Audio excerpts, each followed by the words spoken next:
yọ àwọn tí ń ṣègbé ṣáájò ẹni kú. Orúkọ ẹni tí ó kọ orin yìí ni Fanny Jane Crosby. A bí ní ìlú New York ní orílẹ̀-èdè Amẹ́ríkà ní ọjọ́ 24 oṣù kẹta ọdún 1820. Àkókò tí a bí jẹ́ àkókò òtútù, èyí mú kí ó ṣe àìsàn tí àìsàn náà sì wọ ojú rẹ̀. Àwọn òbí rẹ̀ pè dókítà abẹ́lé kan nítorí pé dókítà àwọn tí wọ́n ń lò kò lè wá tọ́jú rẹ̀ lọ́jọ́ náà. Lẹ́yìn àyẹ̀wò àti oògùn tí dókítà yìí fi sí ojú arábìnrin Fanny Jane Crosby, kò lè ríran mọ́ láti ọmọ ọ̀sẹ̀ 6. Ó di afọ́jú pátápátá. Èyí bí àwọn òbí rẹ̀ nínú, ṣùgbọ́n wọ́n rántí pé dókítà yìí pẹ̀lú gbìyànjú láti ran àwọn lọ́wọ́ ni. Lẹ́yìn èyí, bàbá rẹ̀ kú nígbà tó wà lọ́mọdé yìí. Ìwé kékeré tí màmá rẹ̀ kà mú kí ìyá rẹ̀ gba iṣẹ́ láti máa bá ẹnìkan ta ọjà rẹ̀. Èyí kò fún un ní àyè láti mójútó Fanny Crosby. Ó jọ̀wọ́ Fanny Crosby fún màmá àgbà rẹ̀. Màmá àgbà yìí bẹ̀rẹ̀ sí mú inú rẹ̀ dùn díẹ̀díẹ̀ nípa kíkọ́ ọ ní ẹ̀kọ́. Nígbà tí ó di ọmọ ọdún 8, ó kọ àròkọ kan tí ó sọ báyìí pé, mo jẹ́ ẹni tí ó ní inú dídùn.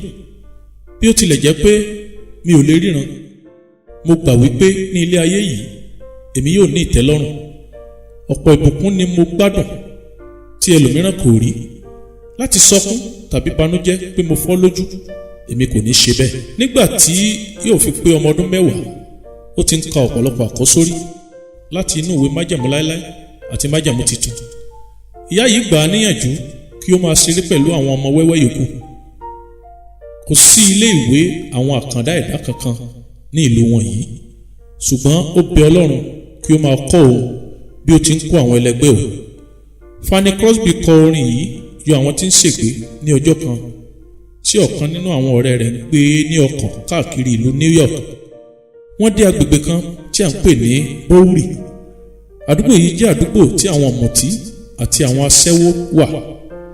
Nígbà tí ọ̀rẹ́ rẹ̀ ṣe àpèjúwe bí àdúgbò náà ṣe rí fún un, ní orin yìí wá sí i lọ́kàn pé àwọn kan tí Ọlọ́run gbọ́dọ̀ yí lọ́kàn padà kí wọ́n má bàa ṣègbé, àwọn nìyí. Crosby kọ orin yìí ní ọdún 1869 nígbà tí ó di ọmọ 40 ọdún. Ẹni tí ó fi ohùn sí orin yìí ni arákùnrin W.H. Doyin. Orin yìí jẹ́ orin olókìkí tí a máa ń kọ níbi ìsìnsọjí, yálà ní ìta gbangba tàbí ilé ìjọsìn kọ̀ọ̀kan. Crosby lo orin yìí fún ìgbà àkọ́kọ́ níbi ìsìnsọjí ìta gbangba kan ní ìrọ̀lẹ́ ọjọ́ kan.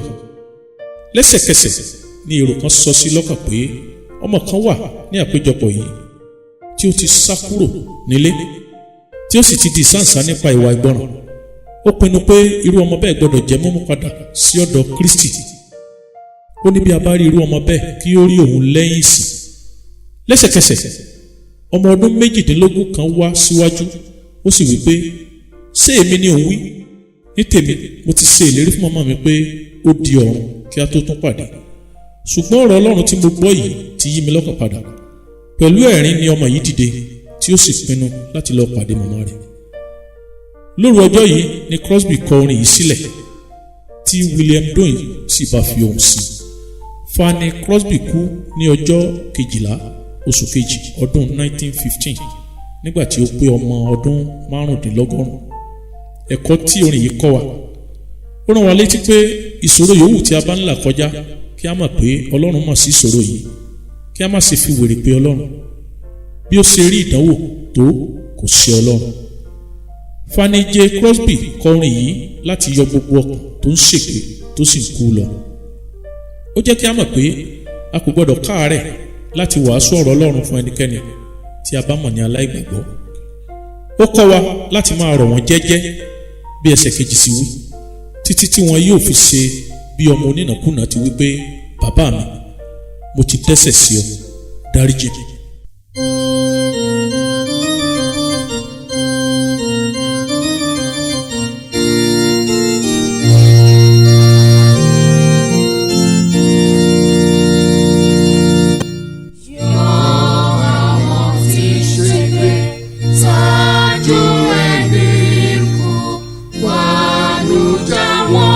Kúrò nínú ẹ̀ṣẹ̀.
síbẹ̀.